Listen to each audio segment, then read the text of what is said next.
ओम नमो भगवते वासुदेवाय नमः। नमस्कार। मैं ज्योतिषाचार्य वरुण प्रकाश ज्योतिष के आज के संस्करण में आपका स्वागत करता हूं। जिस समय मैंने दिल्ली के चुनाव का प्रेडिक्शन दिया था आपको, उसी समय मेरे पास बहुत रिक्वेस्ट आया कि पश्चिम बंगाल ममता बनर्जी पर कुछ आप विश्लेषण कीजिए। तो उसी समय से मेरा बहुत गहन अध्ययन चल रहा था कि पश्चिम बंगाल के चुनाव में या उसके राजनीतिक भविष्य के बारे में आपको बताऊं। देखिए, चुनाव में क्या परिणाम आएंगे, यह उस बात पे निर्भर करता करता है। मान लीजिए कि हम कहीं चुनाव लड़ रहे हैं और हम 10 सीट पे चुनाव लड़ रहे हैं, तो 10 सीट पे हमारे लिए कौन चुनाव लड़ रहा है, उसकी कुंडली कैसी है, उसके विपक्ष में कौन लड़ रहा है, उसकी कुंडली कैसी है, किस तारीख को चुनाव की वोटिंग होगी, काउंटिंग कब होगा, इन सब चीज़ों का जोड़कर तब मालूम चलेगा हमारे लिए जो लड़ रहा है वो हमको विजयी बना सकता है कि नहीं, एक सीट हमको दिला सकता है कि नहीं। तो कितनी सीटें आएंगी, कौन किसकी सरकार बनेगी, यह कितनी सीटें आएंगी यह तो कह पाना मुश्किल है अभी फिलहाल, जब तक चुनाव का डिक्लेयर न हो जाए। लेकिन कैसा रहेगा आज के परिदृश्य में, पश्चिम बंगाल में ममता बनर्जी का क्या कहता है ज्योतिषी गणना, उनका भविष्य क्या कहता है, टीएमसी का भविष्य क्या कहता है, इस पे मैं आज चर्चा करूंगा। तो सबसे पहले आप समझिए, संघर्ष एक ऐसा शब्द है जो ममता बनर्जी की राजनीतिक यात्रा के लिए गहराई से जुड़ा हुआ है।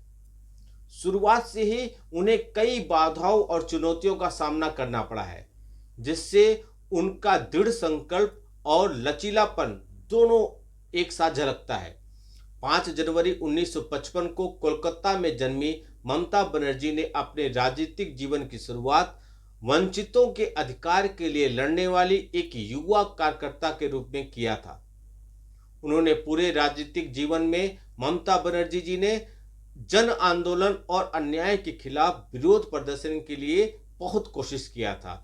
इसके अथक प्रयासों से उन्हें विभिन्न जगहों पे आलोचना और समर्थन दोनों का मुंह देखना पड़ा। तो ममता बनर्जी का कैसा था समय, पहले ये समझिए, फिर ज्योतिषी गणना के बारे में बताऊंगा। ममता बनर्जी जी का जन्म 5 जनवरी 1955 को कोलकाता पश्चिम बंगाल में हुआ था। ममता बनर्जी का जन्म कोलकाता के एक मध्य वर्गीय परिवार में हुआ था। ममता बनर्जी के पिता प्रोमिलेश्वर बनर्जी और माता गायत्री देवी थी। 1970 में ममता बनर्जी ने देश बंधु शिशुपाल से उत्तर माध्यमिक बोर्ड की परीक्षा पूरी की। उन्होंने जोग माया देवी कॉलेज से इतिहास में स्नातक की डिग्री भी प्राप्त की।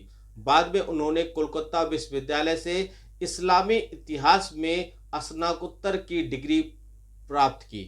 अब यहीं पे समझिएगा आज जो चल रहा है पश्चिम बंगाल में, और उन्होंने पीजी किस में किया है, उनका विचार का कब बदला, इसका एक समावेश है।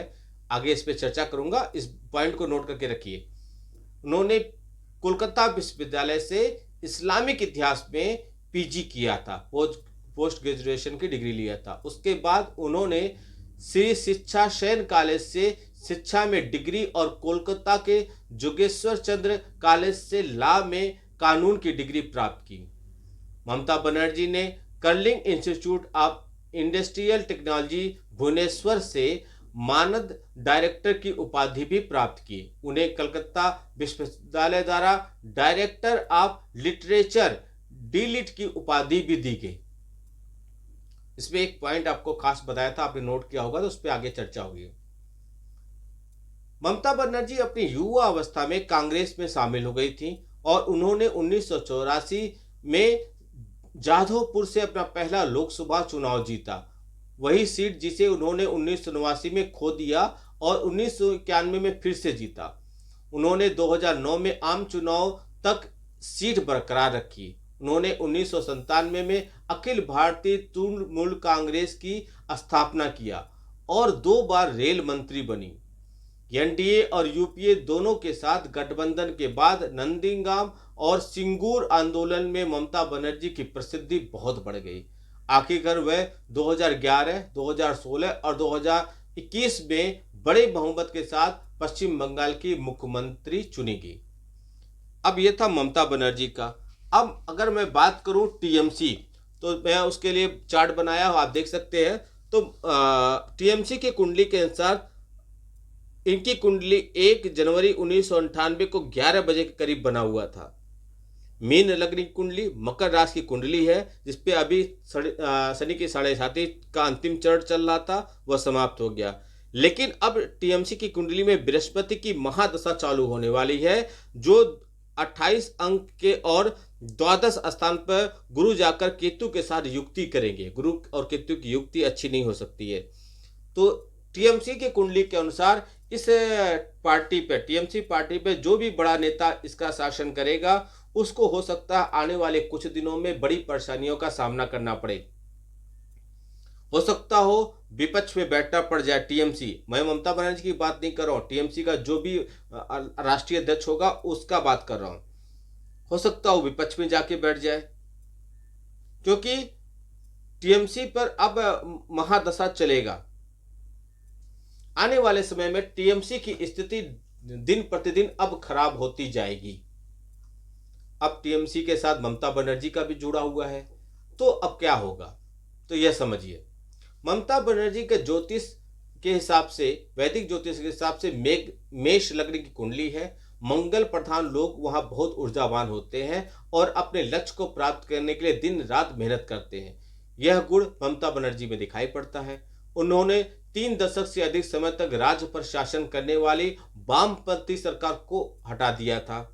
लग्नेश मंगल स्थान में स्थित है और उच्च के चंद्रमा को देख रहे हैं, जिसके कारण उनका दिमाग बहुत ही तेज है। ऐसे व्यक्ति जब कोई काम हाथ में लेता है तो उसे पूरा करके ही छोड़ता है।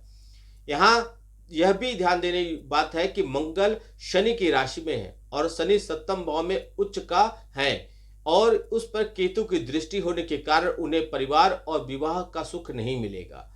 तो आप जानते हैं ममता बनर्जी ने शादी नहीं किया है। यहाँ शनि की पूरी ऊर्जा ममता बनर्जी के व्यक्तित्व में दिखाई देता है। राजनीतिक ज्योतिष के हिसाब से भगवान गणेश ममता बनर्जी को उनके कार्यों में आगे बढ़ाते रहे हैं और उन्हें परोपकारी कार्यों के लिए भी सम्मानित करते रहे हैं।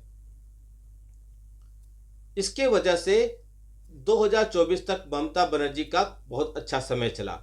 लेकिन आने वाले चुनाव में जो पश्चिम बंगाल में होने वाला है, उसके लिए राजनीतिक सरगर्मियां बढ़ गई हैं। बीजेपी के विजयी रथ को रोकने के लिए बंगाल में सीएम ममता बनर्जी लगातार एक संयुक्त मोर्चा बनाने में जुटी हुई है। जो इंडिया गठबंधन हुआ था, जिसे नीतीश कुमार जी लीड कर रहे थे, उनके एनडीए में आने की वजह से अब उसको ममता बनर्जी लीड कर सकती है। ममता बनर्जी का मेष लग्न कुंडली है। मंगल प्रधान जातक बेहद ही ऊर्जावान और लक्ष्य को प्राप्त करने के लिए दिन रात एक कर देते हैं। लग्नेश मंगल लाभ भाव में विराजमान होने से, उच्च पद के चंद्र राशि पर दृष्टिपात होने से उनका मन बेहद ही मजबूत है। ऐसे जातक किसी भी कार्य को हाथ लगाते हैं तो पूरा करके ही छोड़ते हैं। 7वें भाव में शनि उच्च और उस पर केतु की दृष्टि होने के कारण उन्हें परिवार का सुख नहीं मिल पाया। मेष लग्न में परम राजयोग कारक गुरु 4थे भाव में अपनी उच्च राशि में विराजमान है। वही उनकी राशि के स्वामी भी उच्च है। इसी कारण उन्हें जनता का समर्थन मिलता है और चुनाव में विजयी प्राप्त होते चले आए हैं। साझेदारी के कारक ग्रह 7वें भाव में ठीक नहीं है। 7वें का स्वामी शुक्र 8वें भाव में मंगल की राशि में है।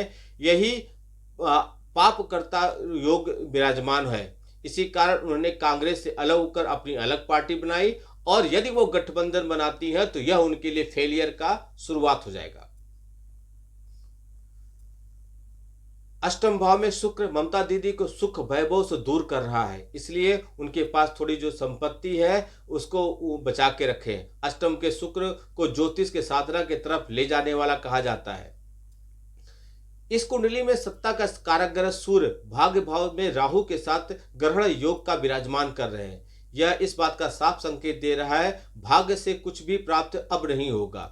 यहाँ विराजमान सूर्य इनकी केंद्र सरकार में बनने नहीं देगा। यही उच्च पद पर विराजमान होने से मतभेद के भी योग बनेंगे। वाणी कारक बुध पर राहु केतु शनि का प्रभाव है। इस कारण अपने ही बयानों से मुसीबत में अब फंस सकती हैं। शनिदेव की दृष्टि शत्रु सूर्य पर होने के कारण उन्हें अपने राज्य के बाहर कुछ हलचल सी सुनाई पड़ेगी, जिसके वजह से उसका प्रभाव उनके राज्य पर पड़ेगा और जिससे उनकी कानून व्यवस्था बिगड़ेगी। वर्तमान में गुरु का गोचर द्वादश भाव और शनि का गोचर दसम भाव में होने से उन्हें लाभ तो होता हुआ दिखाई दे रहा है, क्योंकि उनकी कुंडली में गुरु बेहद ही बलवान है, जिसके कारण अब राज्य से बाहर निकलकर वो सक्रिय होने की कोशिश करेंगी।